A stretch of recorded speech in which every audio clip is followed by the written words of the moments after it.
প্রতিদিন অনেক পুরুষই আমার কাছে আসে, কিন্তু কেউ আর ভালোবাসা দেখায় না, দেখায় নিজেদের ভোগ লালসা। তোমাকে ছাড়ার পর আমি সুখে নেই সুমন, অনেক কষ্টে দিন যাচ্ছে, কি করব বুঝতে পারি না।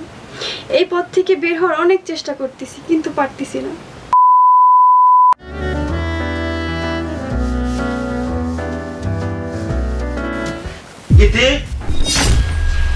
তুমি?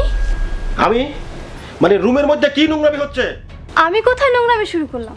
আমার চোখের সামনে একটা পরপুরুষের সাথে তুমি নোংরামি করছো আর বলছো নোংরামি কই করলাম? এসব পাপ নাকি? আর পাপ না তো কি?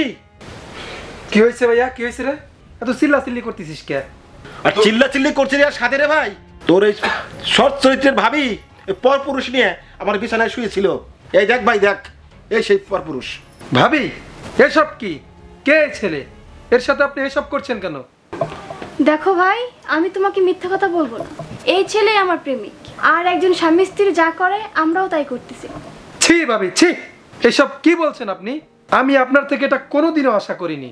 আমিও তোমার বড় ভাই থেকে এটা আশা করিনি। তুমি আবার কি আশা করনি? বুঝতেছো না? বুঝবাই বা কেমনে? এটা তো মুখেও আনতে পারবো না। তুমি তোমার নিজের পুরুষত্ব হারিয়ে ফেলেছো, তাই আমি পরকীয়ায় আসক্ত হয়েছি। ইতি চুপ করো, কি এসব ফালতু কথা বলছো? চিল্লাচিল্লি করে লাভ নেই কোনো। তুমি নিশ্চয়ই এটা ভালো করে জানো যে আমি ফালতু কথা বলতেছি না। শোনো রাজীব, তুমি তো বড় হয়েছো, তুমি তো সবই বুঝতে পারো। বড় তো একটা নারী কখন পরকীয়ায় জড়ায়? যখন তার স্বামীর থেকে সে চাহিদা মেটাতে পারে না। আমি তো আমার স্বামীর থেকে কোনো চাহিদা মেটাতে পারিনি, এজন্য এই পথে পা বাড়িয়েছি। এতে আমার অন্যায় কিসের? এসবের মানে কি? হ্যাঁ, মানে আমি তোর মতো একটা ছেলের সাথে সংসার করতে চাই না, ব্যাস এটাই আমার শেষ কথা। কি রাশেদ, আমার সাথে সংসার করবা না? করব না কেন, অবশ্যই করব। তাহলে চলো। শোনো, চলে যাওয়ার আগে আমার নামে যে তুমি মিথ্যা অপবাদ দিলে তা তোমার মোটেও ঠিক হয়নি। তুমি যদি তোমার মান সম্মান বাঁচাতে চাও তাহলে আমাকে যেতে দাও, না হলে সবাইকে বলে দেবো তো তুমি কেমন পুরুষ। তখন তুমি ঘর থেকে বেরোতে পারবে না, সমাজে মুখও দেখাতে পারবে না। আহ ভাইয়া, যেতে দাও, আটকে লাভ নাই। যে থাকার সে এমনিতেই থাকবে। উপরে একজন আছেন যিনি সবারই বিচার করেন। থাকো, যাই। ডিপোজিটরটা পাঠিয়ে দিও।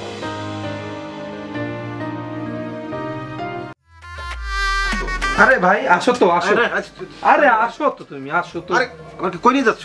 আরে আসো তো ভাই, তুমি আসো তো। নাও ভাই, এই রুমে ঢুকে পড়ো। রুমে ঢুকবো মানে? তুই আমাকে কোথায় নিয়ে আসলি? আর বাড়ি দেখলাম অনেকগুলি মেয়ে দাঁড়িয়ে আছে। এটা একটা পতিতালয়। হোয়াট? তোর কি মাথা খারাপ হয়েছে? তুই আমার ছোট ভাই হয়ে এখানে আয়না বলতেছিস তুই ভিতর যেতে? আরে ভাইয়া, আগে যাও তো, এত কথা বইলো না তো। ভিতরে একটা সারপ্রাইজ আছে। না না না, আমি যাব না। তুমি না গেলে আমি তোমার বউয়ের কথা আসলেই বিশ্বাস করব যে আসলে তোমার পুরুষত্বটাই নাই। ওকে ফাইন, আমি যাচ্ছি। চলো আসো।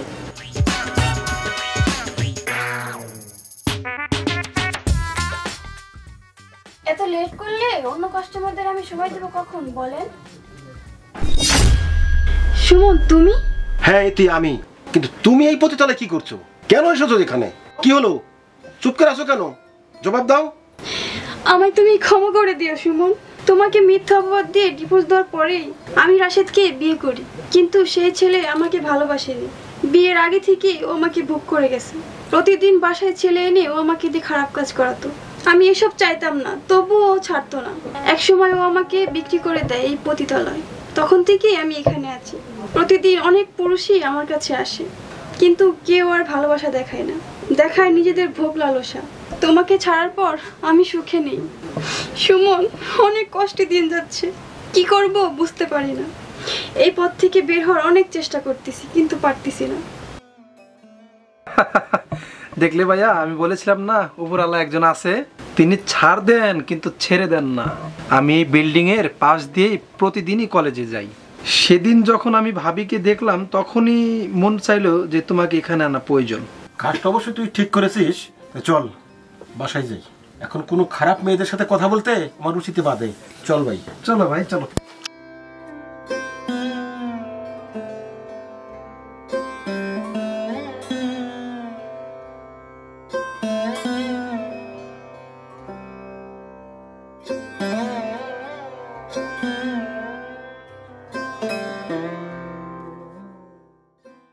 বন্ধুরা, আমাদের এই ভিডিওটি ভালো লাগলে অবশ্যই একটি কমেন্ট, একটি শেয়ার করে জেবি টেলিভিশনের পাশেই থাকবেন। আমাদের চ্যানেলের নতুন নতুন ভিডিও পেতে ফেসবুক পেজটি ফলো করুন এবং আমাদের ইউটিউব চ্যানেলটি সাবস্ক্রাইব করুন।